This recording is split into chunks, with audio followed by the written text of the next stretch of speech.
রবীন্দ্রনাথ বলেছেন, নাই কথা তবু সাত কত কথা কই। ব্যস্ততার জীবন মানুষের কাছ থেকে কেড়ে নিয়েছে সময়, চুরি করেছে অবসর যাপন।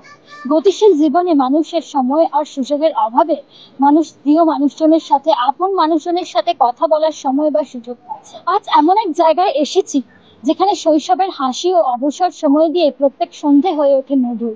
চলুন ঘুরে দেখাই আপনাদের এই হ্যাপি স্ট্রিট। কত বাচ্চারা এসে খেলা করে, দোলনা চড়ে, সব দেখি তো, সব এসেই দেখি আমরা।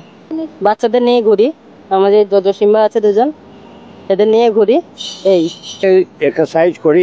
শনিবার রবিবার এখানে প্রোগ্রাম হয়, সব মেয়েরা মেলা সব আসে, বাইরের থেকে মেলা ভিড় হয়। আমি এখানটাতে এসে ওই স্লাইডটাতে চাপি, সুইংটাতে চাপি, আর খুব মজা আসে।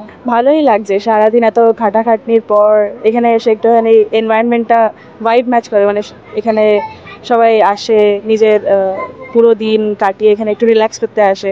তাই এখানে ফুড ট্রাকস বগেরা আছে, সব খায়, একটুখানি এনজয় করে বন্ধুদের সাথে, এটা ভালো লাগে।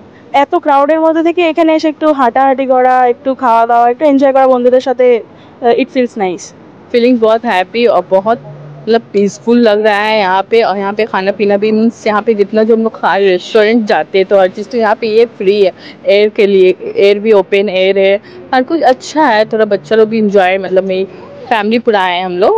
স্কুল কলেজ থেকে বাড়ি ফিরে পিঠ থেকে ভারী ব্যাগটি নামিয়ে একটু বন্ধুদের সাথে খেলাধুলো করা, একটু আড্ডা মারা, প্রিয় মানুষের হাতে হাত রেখে একটু অবসর সময় কাটানো, বয়সের সীমা ভুলে গিয়ে নতুন প্রজন্মের সাথে স্মৃতি নিবিড় হয়ে ওঠার এই দৃশ্য আপনাদের দেখালাম।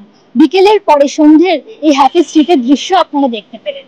ক্যামেরা দিগন্তিকার সঙ্গে আমি রঞ্জিলা।